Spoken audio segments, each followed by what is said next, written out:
Cari fratelli e sorelle, desidero esprimere il mio dolore per gli attacchi terroristici che nella tarda serata di venerdì. Dragi bratje in sestre, želim izraziti svojo bolečino zaradi terorističnih napadov, ki so se zgodili v petek zvečer in zakrvavili Francijo ter povzročili številne žrtve.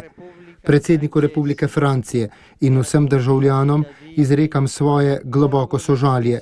Še posebej sem blizu domačim tistih, ki so izgubili življenje, in vsem ranjenim. S temi besedami je papež Frančišek po molitvi angelovega češčenja 15. novembra in blagoslovu nagovoril več tisoč zbranih na trgu svetega Petra.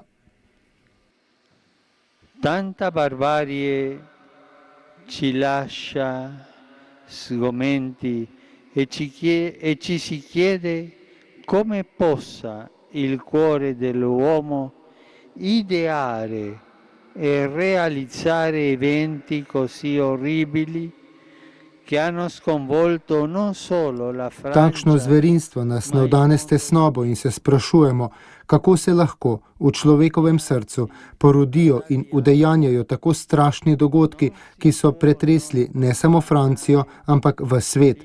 Pred temi nedopustnimi dejanji ne moremo ne obsoditi sramotnega napada na dostojanstvo človeške osebe. Z vso močjo hočem ponovno zatrditi, da pot nasilja in sovraštva ne rešuje problemov človeštva ter uporabo upravičenja te poti v imenu Boga je bogokletje. E che utilizzare il nome di Dio per giustificare questa strada è una bestemmia.